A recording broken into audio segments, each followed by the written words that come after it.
నమస్కారం friends, welcome to మంచి మార్గం ఛానల్. మనం ఇవాళ మన సమాజంలో తరచుగా చూస్తున్న, వింటున్న, ప్రసార మాధ్యమాల్లో వింటున్న మాట ఆత్మహత్యలు. మనము ఇవాళ రేపు సింగిల్ ఆత్మహత్యలు తక్కువ, కుటుంబ ఆత్మహత్యలు ఎక్కువ. అసలు ఈ ఆత్మహత్యలు మన ఆరోగ్యానికి మంచివేనా? నేను మళ్ళీ రిపీట్ చేస్తాను, ఆత్మహత్యలు మన ఆరోగ్యానికి మంచివేనా? విచిత్రమైన క్వశ్చన్ కదా. చచ్చినాక ఆరోగ్యం ఏముంటుంది అని మీరందరూ భావిస్తుండొచ్చు. కానీ ఈ ఆత్మహత్య అనేది మనం జనరల్గా అనుకున్నట్టు శరీరం యొక్క అంతు చూడడము కాదు.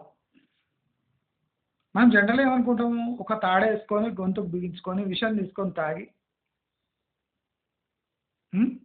బావిలో దుంకి, ఒక నదిలో దుంకి ఆత్మహత్య చేసుకుంటే అది ఆత్మహత్య కింద మనం పరిగణిస్తాం. కానీ ఈ ఆత్మహత్య అనేది చాలా వాల్యుబుల్ టర్మ్. అంటే మన బాడీలో ఉండే ఆత్మను మనం కేర్ చేయకుండా, ఇప్పుడు శారీరక హత్య అనొచ్చు కదా, ఆత్మహత్య ఎందుకంటారు? ఆత్మ అంటే స్వయాన్ని హత్య చేసుకోవడము అని ఒక అర్థం వస్తుంది. కానీ ప్రాక్టికలీ మనము మన ఆత్మను మేనేజ్ చేయలేక, ఆ ఆత్మను మేనేజ్ చేయలేక మన శరీరాన్ని తొలగించుకుంటే ఆత్మ పీడా విరగడవుతుందని ఒక ప్లాన్ వేసుకొని ఎంత చక్కగా ఆత్మహత్యలు చేసుకుంటూ ఉంటాం. ఎంత చక్కగా ఆత్మహత్యలు చేసుకుంటూ ఉంటాం. ప్రతి ఒక్క టర్మ్ చాలా ఇంపార్టెంట్. ఈ ఆత్మహత్యలో కూడా బ్యూటీ ఉంది.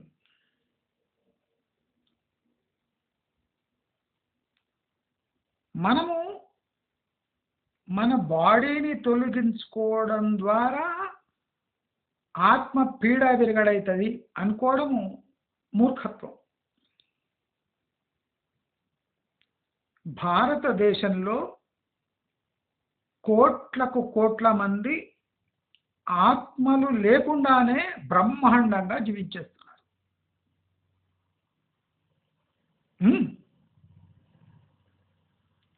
కోట్లకు కోట్ల మంది, మనం చెప్పుకోవాలంటే ఒక 80% మంది అసలు ఆత్మ విమర్శ, ఆత్మనే లేకుండా,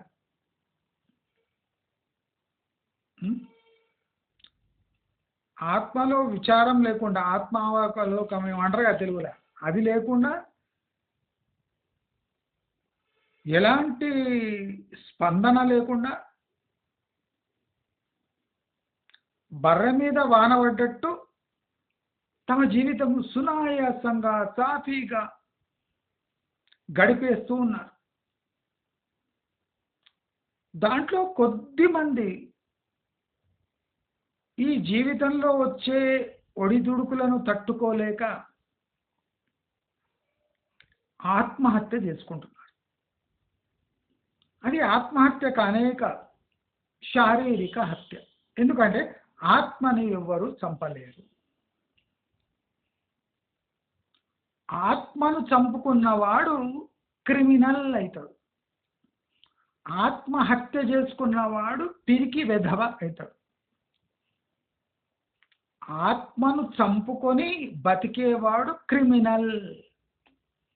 ఎవ్వడు ఆత్మహత్య చేసుకున్నాడు ఆత్మను హత్య చేయలేడు. ఎవడు ఆత్మని హత్య చేసిండో వాడు క్రిమినల్, వాడు బతికే ఉంటాడు. ఎవడు శరీరాన్ని త్యాగం చేసుకుంటాడో బలవంతంగా, అది బలవన్మరణం, ఆత్మహత్య కాదు, బలవన్మరణం.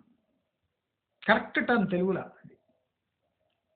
బలవంతంగా తన శరీరాన్ని త్యాగం చేసుకోవడం, దాన్ని బలవన్మరణం అంట. ఆత్మహత్య కాదు. ఆత్మహత్య చేసుకున్నాడు క్రిమినల్. ఇప్పుడు మన దగ్గర పొలిటీషియన్స్ ఉన్నారు, క్రిమినల్స్ ఉన్నారు, 420 గాండ్లు ఉన్నారు, మోసం చేసేటోళ్ళు ఉన్నారు, చిటీలు అన్నీ ఎత్తుకొని పారిపోయేటోళ్ళు ఉన్నారు, బిల్డర్లు ఉన్నారు, హత్యలు చేసేటోళ్ళు ఉన్నారు, గుండాలు ఉన్నారు. ఇప్పుడు మేజర్ పోర్షన్లో వాళ్ళు అటువంటి వాళ్ళంతా పొలిటీషియన్స్ ఉంటారు. వాళ్ళు ఎప్పుడు ఆత్మ విమర్శ, ఆత్మని అడగడం, మనం ఇటువంటి పనులు చేస్తున్నాం, సమాజాన్ని మోసం చేస్తున్నాం అని ఒక్కడు అనుకోడు. వాళ్ళు ఎప్పుడూ ఆత్మని హత్య చేసుకుని ఆ ఆత్మని హత్య చేసుకునే పార్టీస్లు తింటారు. మనం ఏమనుకుంటాము, వీళ్ళకు ఓటేస్తే వీళ్ళు స్పందించి తమ ఆత్మ కదిలిపోయి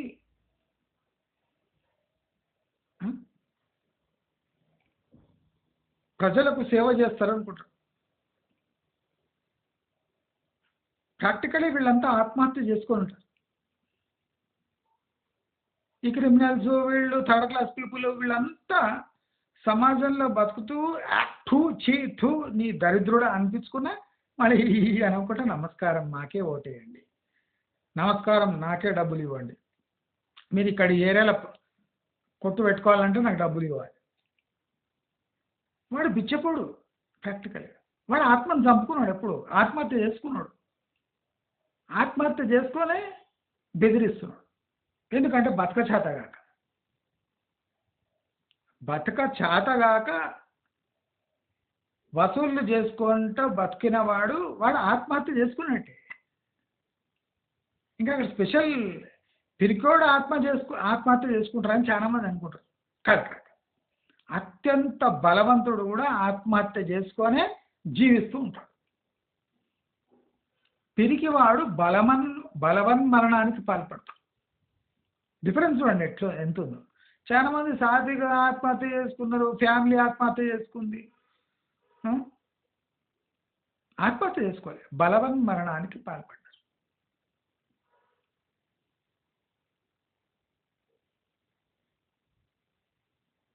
అయితే ఈ ఆత్మహత్యలు, ఆ సోకాల్డ్ బలవన్మరణాలు తరచుగా ఎందుకు జరుగుతున్నాయి?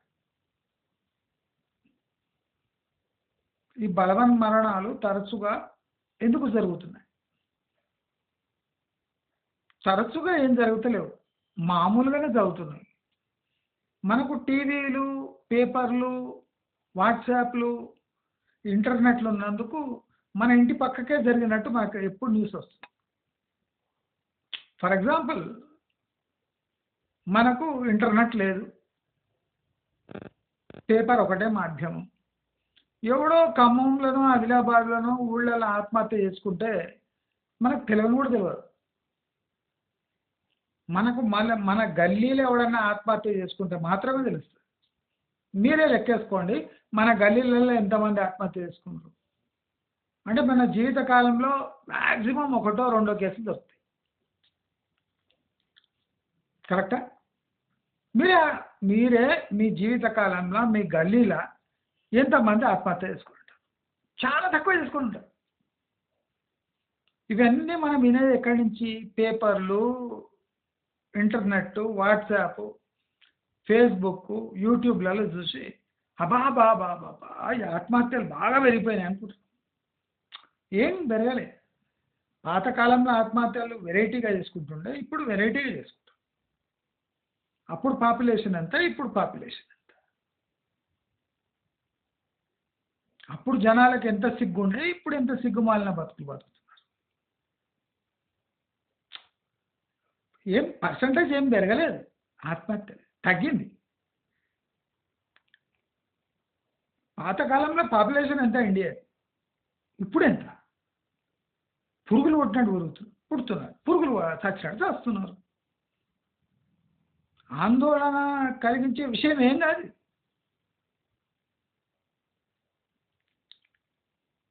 అసలు ఈ ఆత్మహత్యలు ఎందుకు జరుగుతున్నాయి?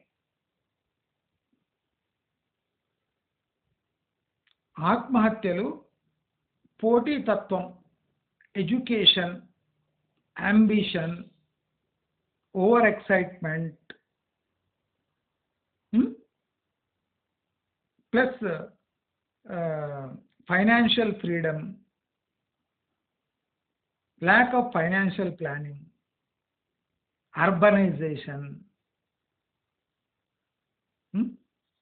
కాంపిటీషన్, ఈర్ష్య, ద్వేషం, కుళ్ళు, వీటి వల్ల తరచుగా ఈ బలవన్మరణాలు జరుగుతూనే ఉంటాయి, జరుగుతాయి కూడా.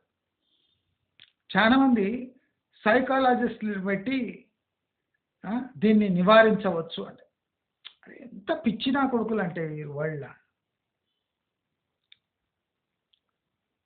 ఆత్మహత్య చేసుకునే వాళ్ళు 99% వాడు సైకాలజిస్ట్ దగ్గర వాడి ముఖం వాడు ఎవడో పోయింది.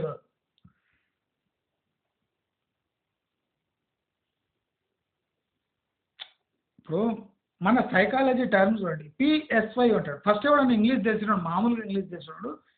సైకాలజీ అంటే అక్కడ పిఎస్ ఫస్ట్ పి రాసింది పిస్కాలజీనా అని అంటాడు. ఇప్పుడు సైకాలజిస్ట్ అని ఒక బోర్డు పెట్టుకుంటాడు, వాడి ఫస్ట్ వర్డ్ పి ఉంటుంది. ఇక మామూలు ఇంగ్లీష్ వచ్చినాడు, తెలుగు మీడియం వాడు చూస్తే ఇదేం పిస్కాలజీ ఉంది అంటే పిసుకుతాడు అయింది లోపల పోతే అనుకుంటాడు. కాదు, వాడు సైకాలజిస్ట్ అని వీడికి తెలియదు. వాడు ఏం చేస్తాడు సైకాలజిస్ట్ అంటే వీనికి ఏం తెలియదు. అసలు సైకాలజిస్టులు ఎందుకున్నారు, సమాజంలో వాళ్ళ పాత్ర ఏమి, 98% మంది తెలిసినాడు. అందరు పిస్కాలజీ అనుకుంటారు, వాళ్ళు లోపల పోతే పిసుకుతాడేమో అనుకుంటారు. కాదు, ఆ సైకాలజిస్ట్ అంటే ఏంది తెలియదు కదా. నేను అప్పుల్లో ఉన్నా, సైకాలజిస్ట్ దగ్గర పోతే అప్పుడు తీర్చేస్తాడా? తీర్చాడు, మరి వాడెందుకు? నా భార్య వేరే వాడితో పారిపోయింది, సైకాలజిస్ట్ నా భార్యను తెచ్చిస్తాడా? తేలేడు, మరి వాడెందుకు? ఎవడో నా తమ్ముడిని చంపేసిండు, దానివల్ల నేను కక్షతో రగిలిపోతున్నా, నేను సైకాలజిస్ట్ దగ్గర పోతా. ఆమె నా రైవల్ని చంపేస్తుందా? పోయి చంపేయదు, మళ్ళీ ఆమె ఎందుకు, ఆయన ఎందుకు?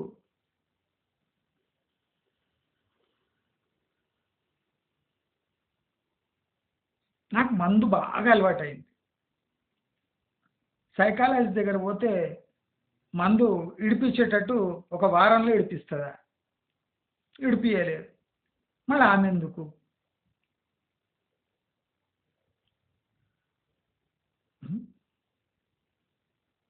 మన సమాజంలో సైకాలజీ అంటే ఒక ట్యాబ్లెట్తో సమానం. జ్వరం ఎట్లా ఒక క్రోసిను పారాసిటమాల్ వేస్తే తగ్గిపోతుందో అట్లా సైకాలజిస్ట్ దగ్గర పోతే కూడా ఆమె ఒక నోట్లో ఒక బిల్ వేస్తుంది, దాంతో తగ్గిపోతుంది అనుకుంటారు. అసలు హ్యూమన్ సైకాలజీని స్టడీ చేయాలి, ట్రాక్ చేయాలి, దాన్ని మభ్యపెట్టాలి, దాని నుంచి పక్కకు జరపాలంటే చాలా టైం పడుతుంది. ఈ సన్నాసులకు తెలియదు. సైకాలజిస్ట్ దగ్గర పోయినా మాత్రలు అడుగుతారు, నిద్ర మాత్రలు, బీపీ తగ్గించే మాత్రలు, మైండ్ని కామ్ చేసే మాత్రలు.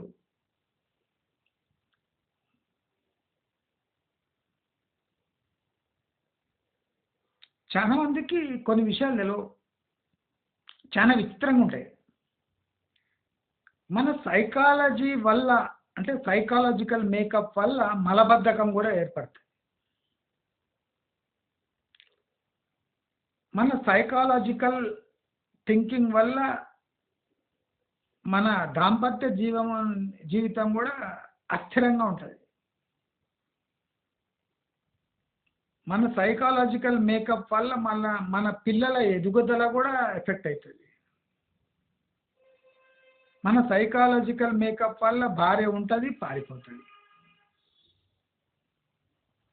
మన సైకాలజికల్ మేకప్ వల్ల మనకు ప్రమోషన్ దొరుకుతుంది, దొరకకపోతుంది. అంటే మనం ఎంత ఆఫీస్లో కష్టపడ్డా మన సైకాలజికల్ థింకింగ్, మన సైకాలజికల్ దాన్ని ఏమంటారు, ఒక బ్రాకెట్ కరెక్ట్గా లేకపోతే మనకు చాలా వచ్చే థింగ్స్ దూరం అయిపోతుంటాయి.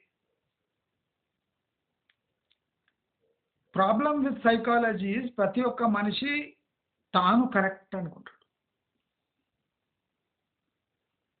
ప్రతి ఒక్క మనిషి తన థింకింగే కరెక్ట్ అనుకుంటాడు. అలాంటప్పుడు ఒక సైకాలజిస్ట్ పాత్ర చాలా చిన్నదైపోతుంది భారతదేశంలో. పైసలు పెట్టి ఒక ఆయనతో ఉత్తగా మాట్లాడి రావాలన్నా అనుకుంటారు. ఇప్పుడు సైకాలజిస్ట్ పరిస్థితి ఘోరం ఉంది. వాడు ట్యాబ్లెట్లు లేడు, పాడు చేయడు, గంట సేపు మాట్లాడతాడు, అర్ధ గంట సేపు మాట్లాడతాడు, నీ ప్రాబ్లమ్స్ ఏమని చెప్తాడు, సాల్వ్ చేస్తాడో చేయడు. మరి పైసలు ఇచ్చి ఆయనతో మాట్లాడే బదులు పక్కింటి ఆయనతో మాట్లాడచ్చు. సైకాలజిస్ట్తో ఎందుకు మాట్లాడాలి? ప్రజల ప్రశ్నలు ఇవి. చాలా మంది సైకాలజిస్టులకు ఏం అర్థం కాదు. నన్ను ఏదో ఆషామాషి అనుకుంటున్నాను. నేను ఫ్యాక్టరీలలో 1600 మందిని ఒక్కసారి కంట్రోల్ చేయాలి. 80% ఆడవాళ్ళు. విచిత్రమైన సైకాలజీ. డేట్ వచ్చినప్పుడు వందలాది మంది మహిళల సైకాలజీ, బ్రెయిన్ మేకప్ మారిపోతుంటుంది. డేట్ వచ్చినప్పుడు 1600 మందిలో 1300 మంది మహిళలు. ప్రెగ్నెన్సీ కన్ఫర్మ్ అయిన వాళ్ళు, ప్రెగ్నెంట్ అయ్యి లాస్ట్ స్టేజ్లో ఉన్నవాళ్ళు, అంటే ఇంకా గంట 2 గంటలు డెలివరీ అవుతుంది. 18 ఏజ్లో ఫ్యాక్టరీలో జనాలను తీసుకోవాలి. మన హెచ్ఆర్ మేనేజర్లు 12 ఏళ్ళ అమ్మాయిని తీసుకుంటారు. బెంగళూరులో అంతా అంతే, అన్ని ఫ్యాక్టరీలు అంతే. 18 వయసు దాటగానే వాళ్ళని తీసుకోవాలి. వాళ్ళని 16, 14, 12 ఆ చిన్న పిల్ల ఇట్లా పని చేస్తుంది. 8 గంటలు చేస్తుంది. పెద్దోళ్ళ కన్నా 100% చేస్తుంది. ఇల్లీగల్ అది. కానీ వాళ్ళంత ఫాస్ట్ పెద్దోళ్ళు వర్క్ చేయలేరు. 12, 14 ఏళ్ళ పిల్ల వర్క్ చేసినట్టు ఒక 25 ఏళ్ళ అబ్బాయి కూడా చేయలేడు. మగపిల్లలను తీసుకోరు, గుర్తుపడతారని. ఆడపిల్లలని తీసుకుంటారు. 12, 14, 16 నార్మల్ అది బెంగళూరులో.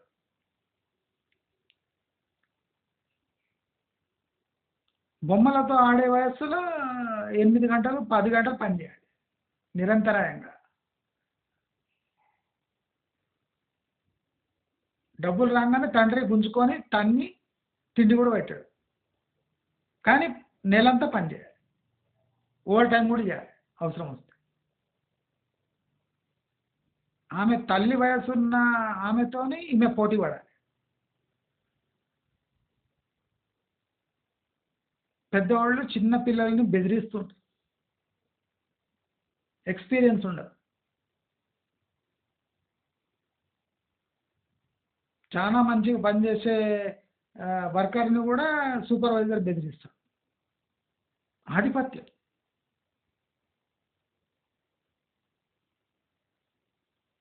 రోజు ఒక 30-40 మంది లైన్లు ఉంటారు. కొంతమందికి జాబ్ కావాలి, కొంతమందికి కౌన్సిలింగ్ కావాలి, కొంతమంది ఆత్మహత్య చేసుకోవాలనుకుంటారు, కొంతమంది ఆత్మహత్య చేసుకొని సెలైన్ బట్టలు పట్టుకొని వచ్చి ఉంటారు. 2 days బ్యాక్ ఆత్మహత్యకు ప్రయత్నించుంటాడు, డాక్టర్ దగ్గర చేర్పించుంటాడు. వానికి సెలైన్ ఎక్కిస్తే వాడు సెలైన్ బట్టలు పట్టుకుని వస్తాడు. ఏమైనా సెలైన్ బట్టలు పట్టుకుని వచ్చినావు, ఏమైందమ్మా అంటే ఆత్మహత్య చేసుకున్నా సార్ నేను. బాగానే బతికొచ్చినావు, ఏం చేయాలి సార్?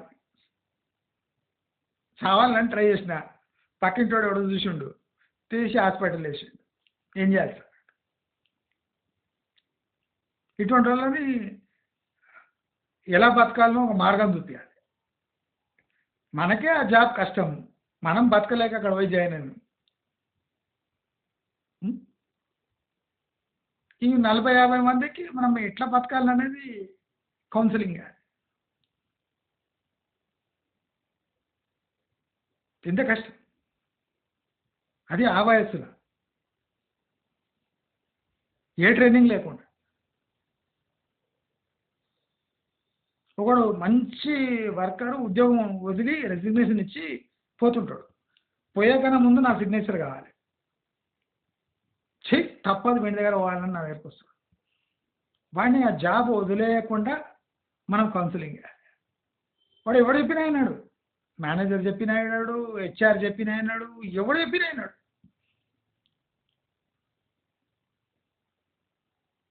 నేను పోతా అంటాడు. వానికి అక్కడ జీతం ఎక్కువ వస్తుంటుంది, పోతా అంటాడు. వానికి ఇక్కడ సూపర్వైజర్ నచ్చాడు, పోతా అంటాడు. ఏం చేయాలి? మనమే లాస్ట్. ఇంకా మనం సిగ్నేచర్ పెట్టామంటే ఇక్కడ పోతూనే ఉంటాడు, ఇక పేమెంట్ తీసుకొని. లాస్ట్ గేట్ మనది. ఈ గేట్ దాటిపోయిందంటే పోయిండే, ఇక వాడు రాడు మళ్ళీ. మళ్ళీ ఎక్కడన్నా మంచిగా లేకపోతే మళ్ళీ వస్తాడు గేట్ దగ్గర, కానీ వాడు రాడు మళ్ళీ. మంచి వర్కర్ చెప్పినా ఇంటలేడు. ఏమో చేసింటారు, వాడు ప్రొడక్షన్లో గడబడి చేసింటాడు, వాళ్ళు సూపర్వైజరు మేనేజర్ ఏమో చేసి తిట్టింటాడు వాడిని. వాడు చెప్ప అని రెసిగ్నేషన్ ఇచ్చి హెచ్ఆర్ చెప్తే విన్నాడు. జీతం పెంచుతావని విన్నాడు వాడు. నేను పని చేయని అంటాడు. ఏం చేయాలి? ఇంట్లో సమస్యలు ఉంటాయి,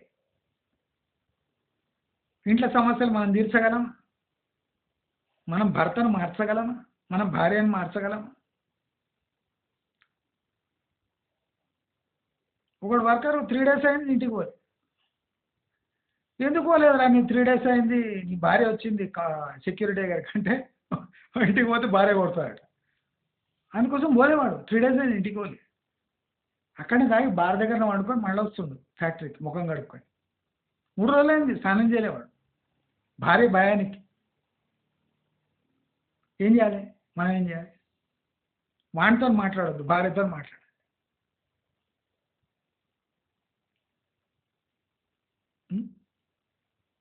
కొంతమందికి జీతాలు నచ్చవు, కొంతమందికి జీవితాలు నచ్చవు, కొంతమందికి భార్యలు నచ్చరు, కొంతమందికి భర్తలు నచ్చరు, కొంతమందికి పిల్లలు బాగుండరు.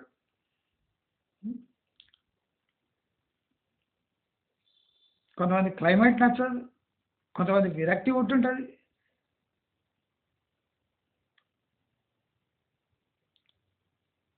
ఏం చేయాలి? 1600 మంది ఉంటారు. ఎవడు ఏం చేస్తుండే ఏం తెలుసు? ఒకడు గుండా ఉంటాడు, ఒకడు దొంగ ఉంటాడు, ఒకడు దొంగతనం చేసి ఉంటాడు, వాడిని తీసేస్తుంటాడు. ఒకడు దొంగతనం చేసి ఉంటాడు, వాడిని తీసేస్తుంటాడు. వాడు లాస్ట్ నా దగ్గరకు వస్తాడు. వాడిని ఏం చెప్పి పంపించాలి అంటే, వేరే ఫ్యాక్టరీకి పోతే కూడా దొంగతనం చేయొద్దు. వాడు ఆలోచించాలి ఏం చేయాలి. వాడు ఇక్కడ వాడిని అయితే ఈ ఫ్యాక్టరీలో ఉంచారు, వాడిని పీకేసి ఉంటారు. వాడు పీక్తా నా దగ్గరకు వస్తాడు, నా సిగ్నేచర్ కావాలి. ఏం చేయాలి?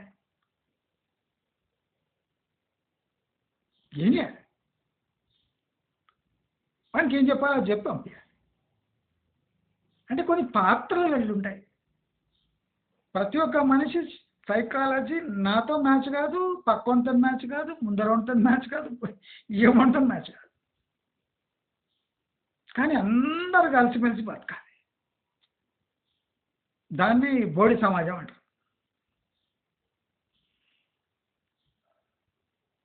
అయితే ఈ ఆత్మహత్యలు ఎందుకు జరుగుతాయి?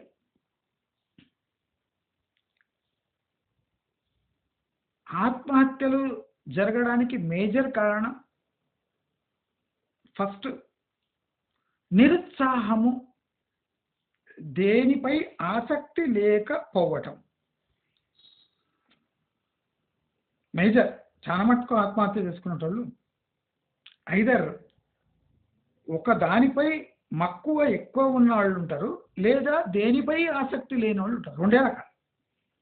కొంతమంది ఉంటారు, ఇప్పుడు ఐఐటీల ర్యాంకులు రాలేదని చచ్చిపోతారు, పిట్స్ పిరానీల ర్యాంకులు రాలేదని ఆత్మహత్య చేసుకుంటారు బిల్డింగ్ నేను దుంకి. మెడికల్ సీట్ రాలేదని ఊరేసుకుంటారు. నువ్వు ఏం చేయడం పోయినావు? డాక్టర్ కావడం పోయినావు, సీట్ రాలేదు. కోట్ల కోట్ల మంది ఉన్నారు, దాంట్లో నీకు సీట్ రావాలి కదా. నీ ఎంబీబీఎస్ కాలే, నర్సుగా నీకు అంత సేవ చేసేది ఉంటే. నేను ఎంబీబీఎస్ చేయాలని చూస్తే నర్సు చేయాలన్నా చేయకు. పశువుల డాక్టర్ కోసం ఏమన్నా చిన్నదేమైనా కోర్సు ఉంటే చేయి, అది చేసుకో. ఆయుర్వేదం నేర్చుకో, హోమియోపతి నేర్చుకో. నీకు డాక్టర్ ఇక నీకు రాలేదు ఎంబీబీఎస్ సీటు, ఏం బిక్తావు? నీకోసం కాలేజీలు పెంచాలన్నా పెంచారు. ఎక్కువైతే నువ్వు 3-4 సార్లు రాయాల్సి వస్తుంది, నీటో పీటో ఏముండదు అది. నీకు ఐఐటి సీట్ రాలేదు, లక్షల మంది పోటీ పడతారు, నీకు రావాలని ఏముంది? రాకపోతే బీటెక్ చేసుకో, బీఈ చేసుకో. బీఈ చేసుకొని జీనియస్ ఉంటే నువ్వు వెళ్ళిపోతావు పైకి. పైకంటే పైకి కాదు, అభివృద్ధిలోకి.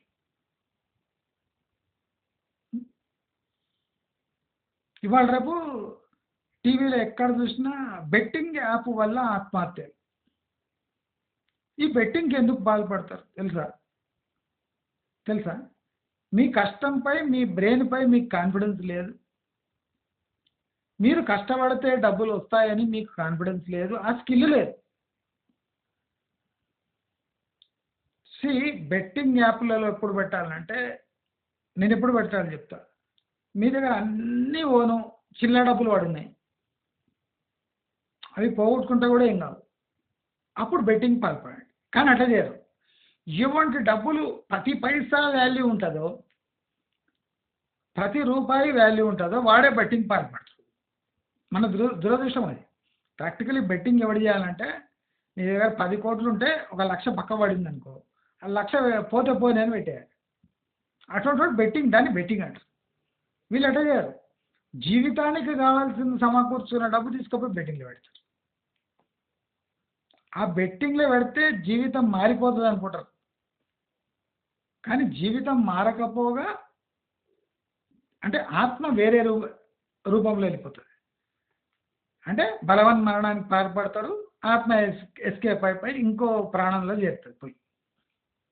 ఇంకా అది పోయి బెట్టింగ్ ఆడుతుందో లేదో మనకు తెలియదు. అది తెలిసింటే బాగుంటుంది, అక్కడ పోయి చెప్తుంటుంది బెట్టింగ్ ఆడకు, లాస్ట్ టైం నీ ఆత్మ బెట్టింగ్ ఆడి చచ్చిపోయింది. పోయి వీడు చచ్చిండు, పీడగారి గడైంది. టోటల్ ఫ్యామిలీకి విషం ఇచ్చి, పిల్లలకు విషం ఇచ్చి, భార్యకు విషం ఇచ్చి, ఆ భార్యకి ఎందుకు విషం ఇవ్వాలి? కొన్ని రోజులు చూస్తుంది, 2 పెళ్ళి చేసుకుంటుంది, లేదా ఎక్కడో టైలర్ పని చేస్తుంది, మిర్చి బజ్జీలు అమ్ముకుంటుంది, బతుకుతుంది. ఆమెకి ఎందుకు ఇవ్వాలి విషం? నువ్వెక్కడో కుంటల్లో కాలువలో పడి చచ్చిపోతే అయిపోయాయి. వీడు బెట్టింగ్ ఆడతాడు, ఆమెను చంపుతాడు. వీడు బెట్టింగ్ ఆడతాడు, ఆ చిన్నపిల్లల్ని చంపేస్తాడు. మళ్ళీ బెట్టింగ్ మహమ్మారి అంటాడు. బెట్టింగ్ ఇప్పటి నుంచి కాదు, బెట్టింగ్ జూదం ఇప్పటి నుంచి లేదు. మహాభారతం టైంలోనే అర్జున్ అనేటువంటి సైకాలజికల్ ఎక్స్పర్ట్ ఆయన్నే జూదం ఆడాడు.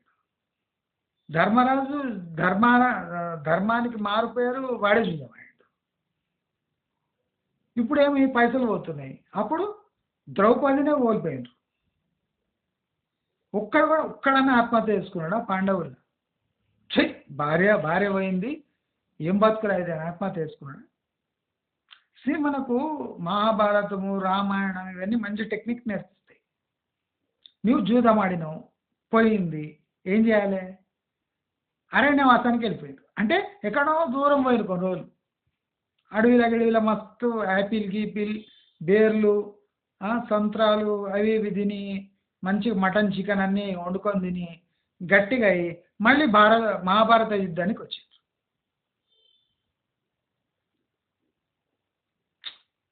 మీకు ఏం ఇప్పుడు ఇవాళ రేపు పచ్చిగా మాట్లాడితే అసలు సిగ్గు శరం లేనోళ్ళు పాండవులు, కరెక్టా?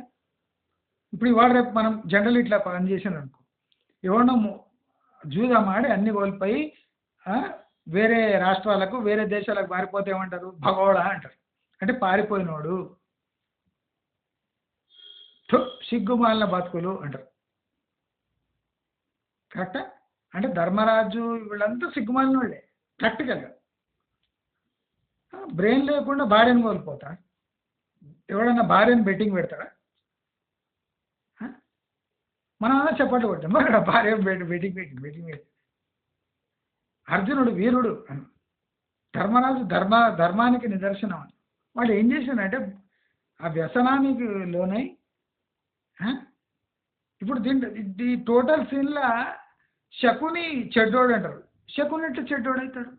శకుని వాళ్ళ అక్క కోసం వచ్చి, చెల్లెల కోసం వచ్చి ఆ, వాళ్ళ ఇంట్లో ఉన్నాడు కోపంతో రగిలిపోయి, వీళ్ళ వంశాన్ని లేపేస్తా అని వచ్చి వీళ్ళ కందహార్ నుంచి వచ్చిండు. గంధార్ నరేష్, గంధార్ అంటే కందహార్ అంటే కాబూల్, కాబూల్ నుంచి వచ్చి రాజ్యం వదులుకొని వచ్చి వీళ్ళ వంశాన్ని డిస్ట్రాయ్ చేయడానికి వచ్చి వీళ్ళ ఇంట్లో కూర్చోడు. వాంటేం తప్పులేదు. కౌరవులు ఏమన్నా బెట్టింగ్ ఏమైనా పెట్టిండ్రా? ఏం పెట్టలేదు, ఏం పెట్టలేదు. పైసలు పెట్టిండ్రు, కోల్పోయిండ్రు. పాండవులు ఏం చేసిండ్రు? అన్ని కోల్పోయి భార్యను కూడా పెట్టేసి ఎంత లక్కోగాడు చూడండి. ప్రాక్టికల్గా చెప్తున్నా, నేను బాబాను అనుకొని చెప్తున్నా. వీళ్ళు చేసింది మొహమ్మా 100% తప్పు. నీ గోచి నీ గుడ్డ వరకు నువ్వు పెట్టుకో, నీ డ్రాయర్ కూడా ఇచ్చేసి. ఇప్పుడు ధర్మరాజు యుధిష్ఠిర్ వీళ్ళంతా భీముడు వీళ్ళ డ్రాయర్ తీసి కొన్నాడు, లాస్ట్ నా డ్రాయర్ మిగిలింది తీసుకొని ఇవ్వచ్చు, తప్పలేదు. మహారాజులు అంటే జూదం ఆడాలి, అప్పుడు ట్రెడిషన్ అది ఆడేంత సరిపోయింది. నీ డ్రాయర్ తీసి పెట్టేసి నీవు ద్రౌపది అనేది పెట్టావు. ద్రౌపది మామూలుదా?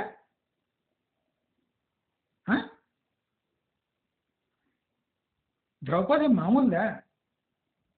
మొన్న జైలుకి వచ్చింది కదా, ఆమె కన్నా పవర్ఫుల్ ఆమె ద్రౌపది. మొన్న ఒక ఆమె జైలుకి పోయి ఇట్లా అనలే, ఇట్లా ఇట్లా ఇట్లా ఇట్లా అన్నది చూడు, ఆమె కన్నా పవర్ఫుల్ ద్రౌపది, 10 రెట్లు పవర్ఫుల్.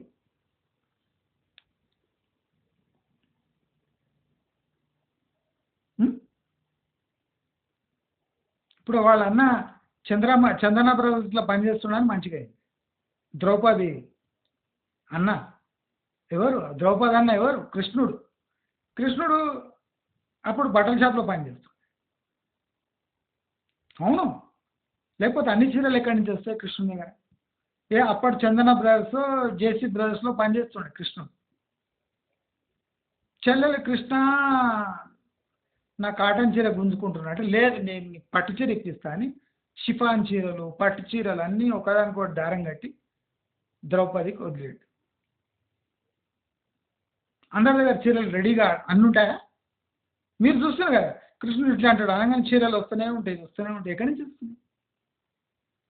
ఏదో షోరూమ్ ఉంటుంది కదా, అప్పుడు మహాభారతం కాలంలో ఏదో చీరల షోరూంలో పనిచేస్తే కానీ అన్ని చీరలు ఉండవు. ఇవన్నీ ప్రాక్టికల్. మనమేమో బెట్టింగ్ యాప్ల డబ్బులు పోగొట్టుకోగానే భార్యకు విషయం ఇచ్చి, పిల్లలకు విషయం ఇచ్చి, ఆయన ఆత్మహత్య చేసుకొని ఏంటిది? మన పురాణ గ్రంథాలు మనం చదివితే మనం అస్సలు ఆత్మహత్య చేసుకోవద్దు. ఇవన్నీ బుక్స్ అంతా ఇచ్చింది ఎందుకు అనుకున్నారు? కృష్ణుడు ఇవన్నీ ఎందుకు చెప్పాడు? అరే బద్మాష్ గాళ్ళారా, నేను నీకు మంచిగా ఎట్లా బతకాలో చెప్తా, అర్థమైతే బతకండి లేకపోతే చావండి అని చెప్పాడు. లాస్ట్కి అర్జునుడు చెప్పింది అదే. నాటు భాషలు చెప్పాడు, తెలంగాణ యాసలో చెప్పిండు, ఫస్ట్ ఆంధ్ర యాసల సంస్కృతంలో అన్నిట్లో చెప్పాడు కృష్ణుడు అర్జునుడికి. లాస్ట్కి బిక్కముఖం పెట్టిండు అర్జునుడు. అంటే దీని అర్థమేమి అన్నాడు. గంటసేపు గీత చెప్పినాక, గంటసేపు గంటన్నర కొట్టిండు గీతలు, ఇట్లా ఇట్లా ఇట్లా అనుకుంటా. ఏం అర్థం కాదు అర్జునుడికి. అయితే నన్ను ఏం చేయమంటావు కృష్ణ అన్నాడు. అరే పార్థ, నేను ఏం చెప్పినా అది చెప్పేసిన, నీకేం అర్థమైతే అది చేయి అన్నాడు. అర్థమైందా? బెస్ట్ సైకాలజీ అంటే అదే. ఎందుకంటే కృష్ణుని కూడా బేజార్ వచ్చింది చెప్పి. ఆయన కూడా ఒక సైకాలజిస్టే. ఇప్పుడు కృష్ణుడు చూడండి, ఒక బట్టల షాప్లో పనిచేసి, ఒక సైకాలజిస్ట్, ఒక వెన్న దొంగ, జైల్లో ఉన్నాడు, జైలు నుంచి బయటకు వచ్చిండు, అన్ని పాత్రలు పోషించు, ఒక రాజు, పాలు వెతికిండు, నానా బీభత్సం అంతా చేసిండు. ఎప్పుడన్నా కృష్ణుడు ఆత్మహత్య చేసుకున్నాడా? ఎన్నో వార్తలో పారిపోయి వచ్చిండు కృష్ణుడు, భయపడి వచ్చి ఆత్మహత్య చేసుకున్నాడా? ఏదో చేసుకోలే. మళ్ళీ మహాభారతంలో పోయి అర్జున్కే రథసారథి అయిపోయాడు. మీరు ఇమాజిన్ చేయండి, కృష్ణుడు ఎన్నో యుద్ధాలలో పారిపోయి వచ్చింది, వచ్చి డిప్రెషన్తో మంచం వేసుకొని పండుకోలే, దుప్పటి కట్టుకొని మళ్ళీ ఇట్లా దుప్పటి తీసి నీ అవ్వ ఏమవుతుందా ఈ లోకాలను అని చూస్తే ఇక్కడ పాండవులు కౌరవులు కొట్టుకొని వస్తున్నారు. ఏ మస్తుంది షో, బిగ్ బాస్ లాగా ఉంది ఇది అని పోయి సెంట్రల్లో దూరిండు. దూరి నేను నీకు రథసారథి అవుతా అన్నాడు. అరే రాజు వచ్చి రథసారథి అవుతున్నాడు, సరే జాబ్ ఇద్దామని కృష్ణుడు ఆ జాబ్ ఇచ్చు. ఇప్పుడు కృష్ణుడు చూసి నేర్చుకోవాలి మనం. పుట్టంగానే చిన్న పిల్లగాడు ఉన్నప్పుడు దొంగ దొంగ అన్నాడు. ఏమైనా డిప్రెషన్కి లోనయ్యంట? లేదు. నీ వాడు పెద్ద కాగానే, కృష్ణుడు పెద్ద కాగానే ఏమన్నారు?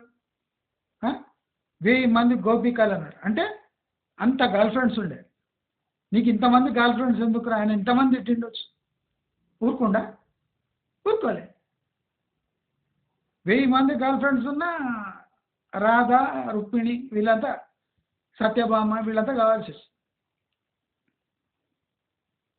వీళ్ళు ఏమనుకొని ఉంటారు? అరే వీడు 1000 మందితో తిరిగిండు, కృష్ణుడు ఏమన్నా సిగ్గుపడ్డాడు? లేదు. మనం ఇవన్నీ భారతంలో చూసి ఇవన్నీ లీలలు అనుకుంటాం కదా. కాదు, ఇప్పటి టైంలో ఇవేం చేసి ఉంటే కృష్ణుడు ఏమంటుండే? ఉమనైజర్ అంటుండే లేదా? ధర్మరాజుని ఏమంటుండే? గ్యాంబ్లర్ అంటుండే. అంటే విజయమాల కన్నా ఘోరంగా చూస్తుండే. జూదం అనేటోళ్ళని ఏమంటారు ఇవాళ రేపు? నేను జూదం ఆడొస్తున్నా అంటే ఇప్పటి సమాజంలో అబ్బా మీకు ఎంత గ్రేట్ అంటారా? గ్యాంబ్లర్ వేదవా అంటారు. కానీ అప్పటి సమాజంలో జూదము రాజులు ఆడే ఆట అని బిల్డప్ ఇచ్చు. అంత జిమ్ములకు ఇప్పుడు భీముడు, వీళ్ళు అంత జిమ్ములకు పోయి జింబాడీలు ఎట్లుంటారు పోయి, భార్య చీర ఇప్పుకోపోతుంటే చూద్దాం తీసుకుంటూ కూర్చున్నారు. బిగ్ బాస్ షో చూసినట్టు. లాస్ట్కు ఆ బట్టల షాప్ నుంచి ఎన్ని పట్టు చీరలు, షిఫాన్ చీరలు దొరికిన మా మెటీరియల్ పట్టుకొని వచ్చి కృష్ణుడు ఇస్తే అవి కట్టుకున్నాను. 5 మంది భర్తలు ఏం లాభం? ఇప్పుడు 5 మంది భర్తలు అంటే ఎంత సంపాదించి ఉండాలి? సిటీసీ ఎంత ఉండాలి వీళ్ళకు? ఇప్పుడు ఒక భర్తకే ఒక 30-40 వేలు ఉంటాయి వాడు. 5 భర్తలు అంటే 3-4 లక్షలు సంపాదిస్తారు వాళ్ళంతా కలిసి పాండవులు. ఏం లాభమే? అంత సంపాదించి ఏం లాభమే? అవునా లేదు? అంటే మనం ఈ కలియుగం అని అనుకుంటున్నాం, కలియుగంలో ఉన్నాం, అన్ని చెడ్డ అవుతున్నాయి. ఏమైతలేవు. అప్పటి యుగం కానీ ఇప్పుడు చాన్నయం. ఇప్పుడు ఏమైనా మాట్లాడితే కేసులు ఉన్నాయి, పోలీసు వాళ్ళు ఉన్నారు. ఇప్పుడు పోలీస్ వ్యవస్థ ఇప్పుడు గట్టిగా ఉంది అప్పటికన్నా. అప్పుడు రాజు ఏం చెప్తే అదేనాలి. పోలీస్ వ్యవస్థ అనేది ఏం లేదు. ఇప్పుడు రాజు మాట కూడా ఉన్నారు పోలీసు వాళ్ళు. ఎక్కడికి వినాలి ఎక్కడికి వింటారు, లేకపోతే కేసు అవుతుంది హైకోర్టులో. రాజుల గీజులు ఏం లేరు ఇప్పుడు. ఇప్పుడు ఇంకా న్యాయ వ్యవస్థ బాగుంది, పోలీస్ వ్యవస్థ బాగుంది, మారల్ వ్యవస్థలు బాగున్నాయి. ఇప్పుడు సంస్కారము, సభ్యత ఇవన్నీ ఉన్నాయి. ఇప్పుడు అంటే స్లోలీగా నశిస్తున్నాయి. మనం స్లోగా మహాభారతం స్టేజ్లో పోతున్నాం, కానీ ఇంకా స్లోగా అవుతుంది. గుళ్ళు ఫుల్ ఉంటాయి అప్పుడు అంత గుడికి ఎవడో పోకుండే. ఎందుకంటే కృష్ణుడు అప్పుడు దేవుడే కదా. ఇప్పుడు చూడండి ఎన్ని కృష్ణ టెంపుల్స్ ఉన్నాయి. 2 నంబర్ దంద చేసే మారవాడ వాళ్ళంతా కృష్ణ టెంపుల్కి వెళ్ళిపోతారు. కృష్ణ భక్తులే వాళ్ళంతా. మేము కూడా కృష్ణ భక్తులమే మధ్వలో.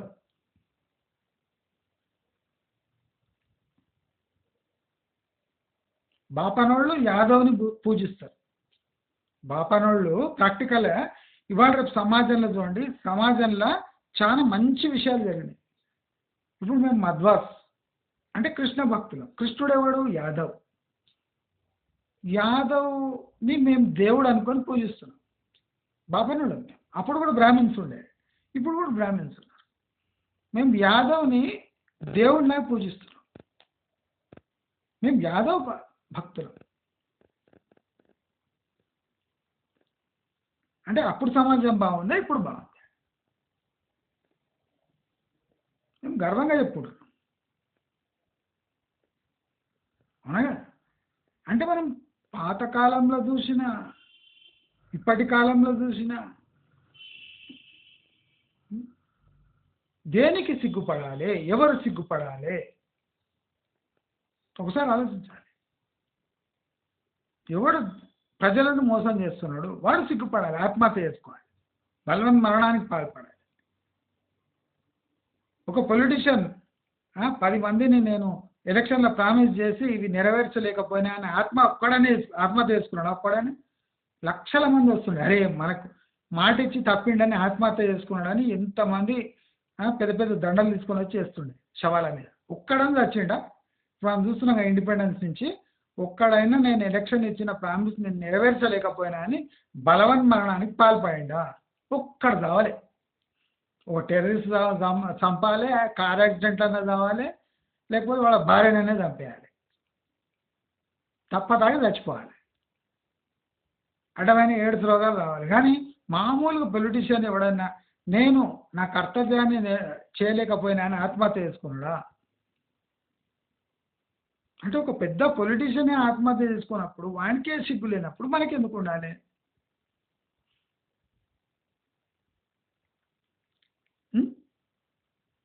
అంత సిగ్గుపడే స్థితి ఏం రాలేదు కదా లైఫ్లో. అంతే మీరేం చేసిండ్రు? పైసలు కోల్పోయినరు, పారిపోండి ఇక్కడి నుంచి. రాజస్థాన్ పారిపోండి, ఉత్తరప్రదేశ్ పారిపోండి, నేపాల్ పారిపోండి, వెస్ట్ బెంగాల్ పారిపోండి. వెస్ట్ బెంగాల్ పారిపోతే ఇప్పుడేం చేయలేడు.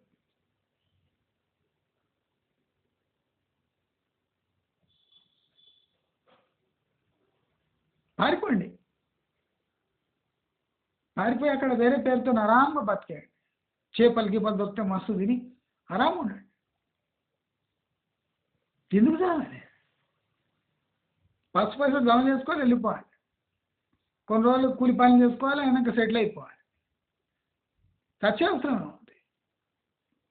చస్తే మీరు సమాజానికి ఏం జవాబు చెప్పలేరు. మీరు బతుకుంటే ఎప్పుడైనా సమాజానికి వచ్చి నేను ఇట్లా అయినా ఇట్లా మళ్ళీ బతికినా, మళ్ళీ ఇప్పుడు స్టేబుల్ అయినా అని సమాధానం చెప్పుకోవచ్చు, సంజాయించి చెప్పుకోవచ్చు సమాజానికి. అరే ఆత్మహత్య చేసుకుంటే ఇంకేం మిగులుతుందా? బూడిద. ఏం చెప్పుకుంటావు సమాజానికి? నీ పేరు చెడిపోయినా నువ్వు అరే వాడు మొత్తం ఇట్లా 420 దందాలు చేసి ఆత్మహత్య చేసుకొని చచ్చిపోయాడని చెప్తావు. మీ పరువేం కావాలి, మీ తల్లిదండ్రుల పరువేం కావాలి, బతుకుంటే నీ భార్య పరువేం కావాలి, జీవితాంతం సఫర్ అయ్యే మీ పిల్లల పరువేం కావాలి, వాళ్ళు ఎట్లా బతకాలి? అది చచ్చిపోయేది ఉంటే కూడా కొంతమంది కొన్ని పనులు చేయాలి. కొన్ని మంచి ఫిక్స్డ్ డిపాజిట్లు లేదా కొన్ని డిపాజిట్ చేయాలి పైసలు. వివాదాల్లో ఆస్తులు ఉంటే అవి అమ్మి భార్య బిడ్డలపై చేసి బిల్డింగ్ పై నుంచి దూకి చచ్చిపోతే అరే చచ్చిపోతే చచ్చిపోయాడు, పైసలు అయితే ఇచ్చిపోయాడు అని మంచి దండ తెచ్చి దానికి ఒక గులాబీ పూల దండ వేస్తారు. అప్పుడప్పుడు అగరవత్తులు అవి పెడతాయి, తద్దినాలు అవి చేస్తాయి. నీవు సడన్గా చచ్చిపోయి నీవు చచ్చేది కాక వాళ్ళని కూడా చూసుకొని చచ్చి ఏం సాధించినావు? నీ కట్టెలు ఇవన్నీ అడిషనల్ ఖర్చు సమాజానికి. మరి చచ్చినా ఒక్కొక్కసారి 5-5 మంది తద్దినాలు పెట్టాలి. 1 by 1 చస్తే ఒకడొక్కొక్కడు సంవత్సరానికి 2-3 సంవత్సరానికి ఒకటి చస్తే తద్దినాలు మెల్ల పెట్టుకోవచ్చు. ఒక్కసారి 5 మంది చస్తే ఫ్యామిలీ చచ్చిపోతే ఎన్ని తద్దినాలు పెట్టాలి, ఎన్ని చీతి మంటలు. ఇవి ఉన్నోడికి చచ్చినట్టు అవుతుంది. ఏం లేదన్నా 3-4 లక్షలు ఖర్చు. బోడి 3-4 లక్షల కోసం మీరు ఆత్మహత్య చేసుకున్నారు. దానికన్నా వాడిని పోయి అడిగితే వాడే 3-4 లక్షలు ఇచ్చు, భూమి అమ్మో ఇల్లు అమ్మో. ఆ?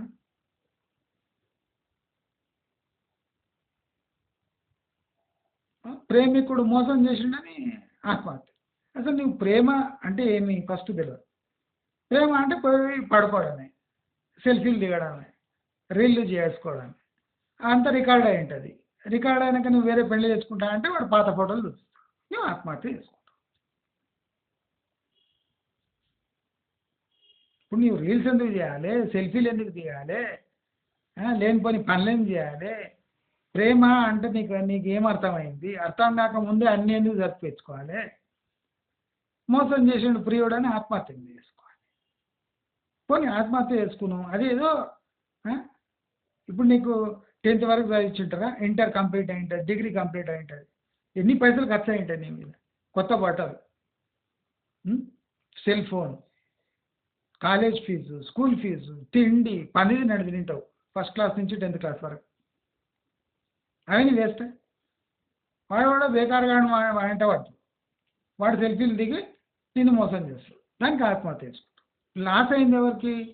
బాయ్ ఫ్రెండ్కి కాదు, అమ్మ నాయన.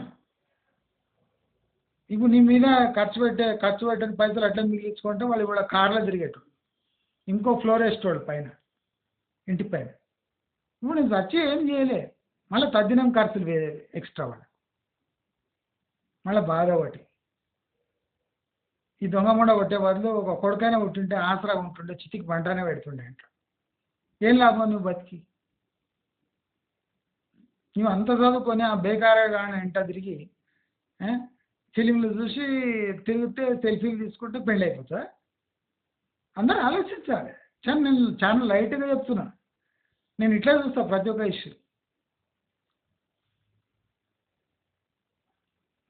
మన హిస్టరీ చూస్తున్నాం, ఎవ్వడు సిగ్గుపడలేపడు. హత్య చేస్తే కానీ పైకి పోలే ఒక్కొక్కడు, అంటే వాడిని చంపేయాలి కసిస్తుంది, అప్పుడే పోతారు. అప్పటికి ఎవ్వడు ఆత్మహత్య చేసుకోలే. రైతులు పురుగుల కోసం ఎంట్రీని కొనుక్కొని ఉంటారు, పురుగుల మందు కొనుక్కొని పెట్టుకుంటే నువ్వు ఆ పురుగుల మందు తీసుకొని నీవు తాగేస్తే ఆ పురుగుల ఎట్లా కావాలి అది పొలాలలో? మళ్ళీ కొత్త పెట్టుబడి పెట్టి మళ్ళీ ఎండ్రిని కొనుక్కొని వచ్చి పిచికారీ చేయాలి. అవునాలే? ఇప్పుడు రైతు కష్టపడి మీ నాయననో మీ మామనో ఎవరో ఎండ్రిని పిచికారీ చేద్దామని తెచ్చిపెట్టుకుంటారు. నీవు తిక్కొని ఏం చేస్తావు? అవి తీసుకొని తాగేస్తావు. మళ్ళీ కొత్త డబ్బా కొనుక్కోవాలి, మళ్ళీ పిచికారీ చేసుకోవాలి, పంట నష్టం అప్పటికి. దానిపై తద్దినాలు.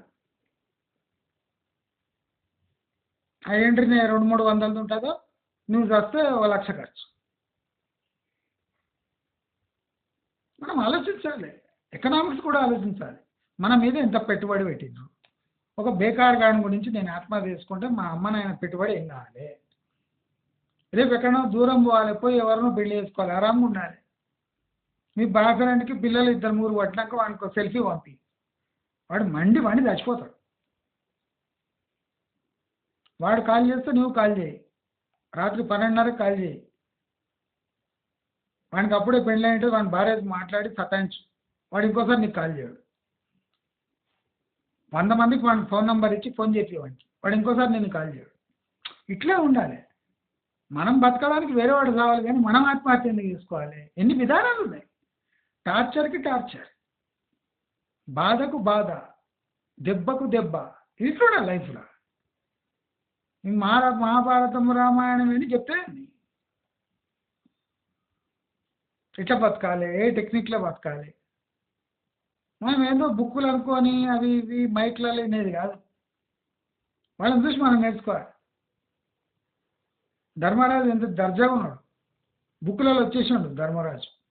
మనం ఏదైనా బుక్లో వచ్చినామా? ఇవ్వకూడదు మన జీవిత ఇష్టం. ధర్మరాజు జూదమాడి కూడా ఫేమస్ అయిపోయాడు. మనం ఏం చేయకుండా ఎవడు మనకు ఫోటో కూడా పెట్టాడు దచ్చినాక. తద్దినాలు కూడా సకాలు చేయరు, ఏం లాభం బతికి? నేను ఒకటే చెప్పదలుచుకున్నా, పాత కాలం కన్నా, పాత మన ముత్తాతల తాతల కన్నా మనము సామాజిక స్పృహతోని బాధ్యతతోని బతుకుతున్నాం. అది గర్వపడాలి మనం. మీరు పాతకాలంలో చూడండి, మీ పూర్వీకులు ఒక్కొక్కరు ముగ్గురు భార్యలు పెట్టుకుంటుండే సీక్రెట్గా. మనం పెట్టుకోవచ్చా ఇప్పుడు? గుద్ద మీద దంతారు, డైవర్స్ కేసు 498 వేసి అందరిని లోపలేస్తారు. అవునా? అంత ఈజీ కాదు ఇవాళ రేపు. పైసలు కూడా మస్తు ఖర్చు అవుతాయి. పాతకాలంలో భూములు ఉంటే పంచిస్తుండే. ఇప్పుడు పంచేయడానికి గోచిగూడలు ఉండదు. ఏం పంచిస్తాం ముగ్గురిని పెట్టుకుంటే అని చాలామంది పెట్టుకుంటారు. హార్డ్లీ ఒక్కటి ఎక్స్ట్రా పెట్టుకుంటాడు కూడా. ఒక్కదాన్ని ఎక్స్ట్రా పెట్టుకుంటాడు. అంటే బికారగా చాతో బిజుగా ఉంటే ఒక్కదాన్ని మెయింటైన్ చేయాలి. అంటే ఇప్పుడు సమాజం ఇంప్రూవ్ అయినట్టే. ఆడపిల్లలకు మంచి విద్య అందిస్తున్నాం అంటే అప్పటికైనా ఇంప్రూవ్ అయినట్టే.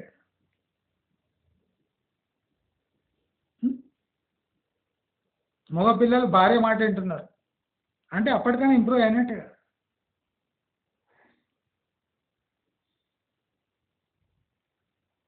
మన సమాజము ఇప్పుడు ధర్మబద్ధంగా, సంస్కారబద్ధంగా మనం పాతకాలం నుంచి మనం చూస్తుంటే ఇప్పుడు చాలా మెచ్యూర్ ఉంది. మనకి ఇన్ఫర్మేషన్ ఏమి అందుతుంది కదా, సోషల్ మీడియా ద్వారా అందుతుంది. లేకపోతే మనం అసలు మంచి టైం ఇది. విద్య తప్ప నేను ఒకటి క్లియర్ చెప్తున్నాను, విద్య తప్ప అన్నీ మంచిగా ఉన్నాయి సమాజంలో. అన్నీ బట్టలు, సంస్కారము, డబ్బు, బిల్డింగ్లు, ఆస్తులు, పాస్తులు, నైతికంగా హాస్పిటల్స్, మెడికల్ ఫెసిలిటీస్, రుణాలు,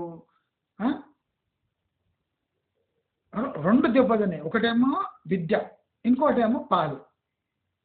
పాల క్వాలిటీ ప్లస్ విద్య, ఇవి రెండు దెబ్బతిన్నాయి తప్ప సమాజం చాలా పురోగతి చెంది మంచి స్టేజ్లో. మనం పాతకాలం స్టోరీస్ తీసి ఇప్పుడు గలీజ్ అయింది అనుకోవద్దు. అప్పుడే గలీజ్ ఉండే, ఇప్పుడు చాలా మంచిగా ఉంది.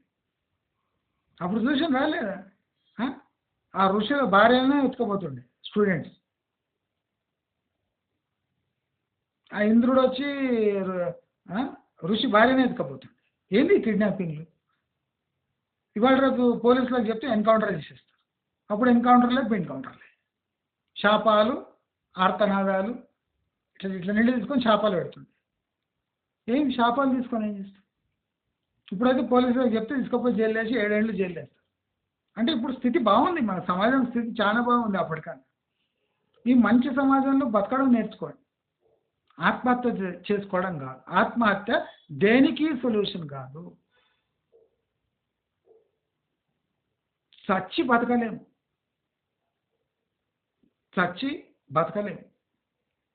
బతుకుతూ కొద్దిగా చావచ్చు. చచ్చి బతకలేము, బతుకుతూ మెల్లిగా చావచ్చు. అర్థమైందా? అంటే మెల్లిగా చచ్చేది చాలా ఫ్రస్ట్రేట్. అందరు చచ్చేదే ఉంది. ఒకడు ఫాస్ట్గా చేస్తాడు, ఒకడు మెల్లగా చేస్తాడు, ఒకడు అనుకోకుండా చేస్తాడు, ఒకడికి అనుకోని చేస్తాడు. అన్నిట్లో ఘోరమైనది అనుకోని చచ్చేది. అన్నిటికన్నా బెస్ట్ అనుకోకుండా చచ్చిపోయేది.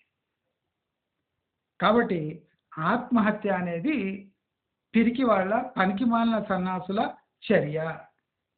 చేసుకున్న మీరు ఆత్మహత్య చేసుకోండి, కానీ సొసైటీని, పిల్లలను, భార్యలను, భర్తలను దయచేసి వదిలేయండి. వాళ్ళు బతుకుతారు, ఎట్లనా బతుకుతారు అని చెప్తూ నమస్కారం.